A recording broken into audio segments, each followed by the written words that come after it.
Assalamualaikum warahmatullahi wabarakatuh. Perkenalkan, nama saya Sarli Sarlina dengan NIM C1C021209. Di sini saya akan mempresentasikan mengenai surat-surat ketetapan pajak.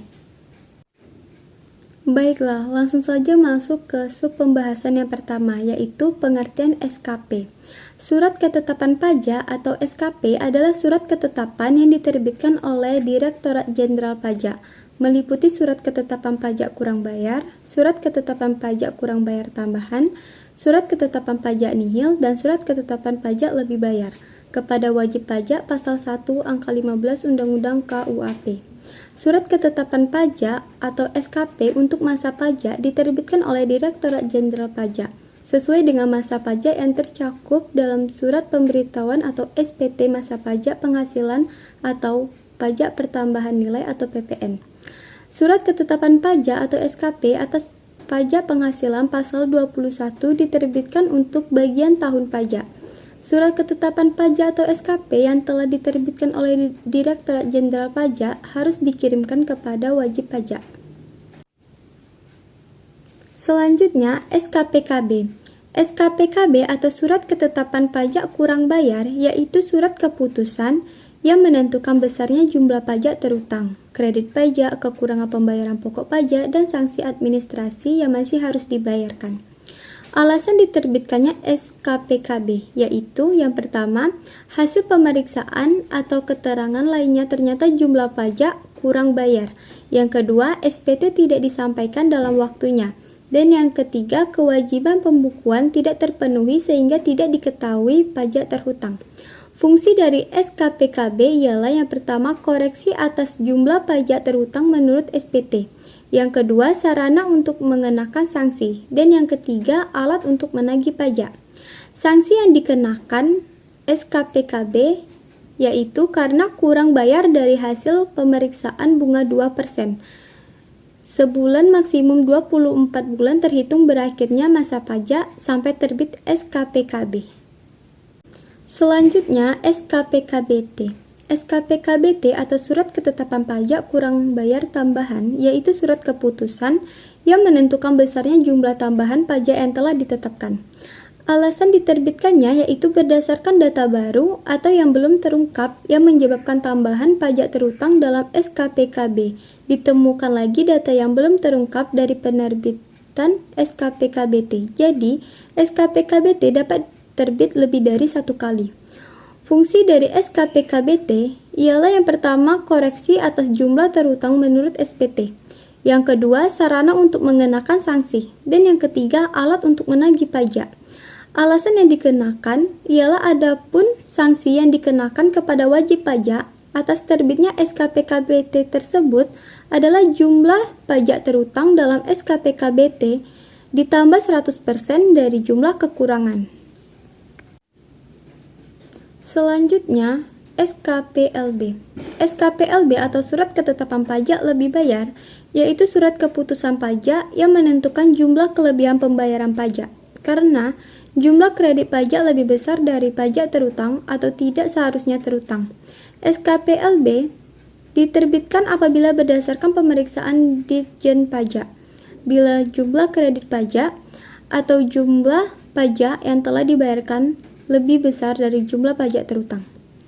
Alasan diterbitkannya SKPLB yaitu setelah pemeriksaan atas surat permohonan maksimal dalam waktu 12 bulan sejak surat tersebut diterima atau sesuai keputusan Ditjen Pajak. Fungsi SKPLB yaitu sebagai alat atau sarana untuk mengembalikan kelebihan pembayaran pajak.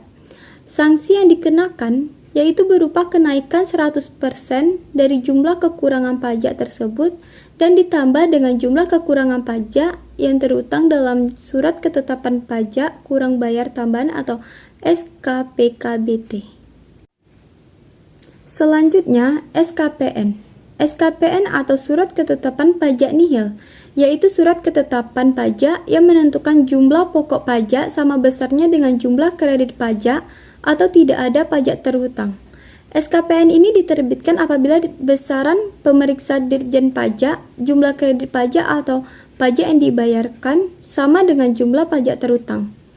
Alasannya diterbitkan yaitu untuk menentukan jumlah pokok pajak sama besarnya dengan jumlah kredit pajak. Idealnya, Ditjen Pajak mengeluarkan SKPN setelah melakukan pemeriksaan surat pemberitahuan. Fungsi dari SKPN yaitu sebagai suatu yang dapat memberitahukan kepada wajib pajak bahwa jumlah nominal yang dibayarkan harus sama besarnya dengan jumlah pajak terutang. Selanjutnya, contoh kasus dan perhitungannya. Sebagaimana yang telah dilampirkan di sini, wajib pajak menggunakan tahun takwim sama dengan tahun pajak, di mana pada tahun 2015 wajib pajak menyetor PPh sebesar Rp4.000.000, disetornya tanggal 30 Maret 2016. Pada tanggal 2 Agustus 2016, terbitlah SKPKB yang menunjukkan pajak kurang bayar sebesar Rp1.000.000. Hitunglah pajak yang masih harus dibayar. Di sini cara penyelesaiannya sudah ditunjukkan dengan rumus pajak yang harus dibayar itu sama dengan pokok pajak kurang bayar ditambah 2% dikali PKB dikali jumlah bulan maksimal 24 bulan. Selanjutnya kita masukkan nominal-nominalnya. Nominal pokok pajak kurang bayar yaitu senilai Rp1.000.000 ditambah 2% dikali PKB-nya itu 1 juta dan dikali jumlah bulannya maksimal 24 bulan yaitu 5. Setelah diperhitung dapatlah hasilnya 1.100.000 dan itulah pajak yang masih harus dibayarnya. Perhitungan jumlahnya dihitung mulai dari April 2016 sampai dengan Agustus 2016. Selanjutnya masuk ke sub pembahasan yang kedua, yaitu mengenai STP.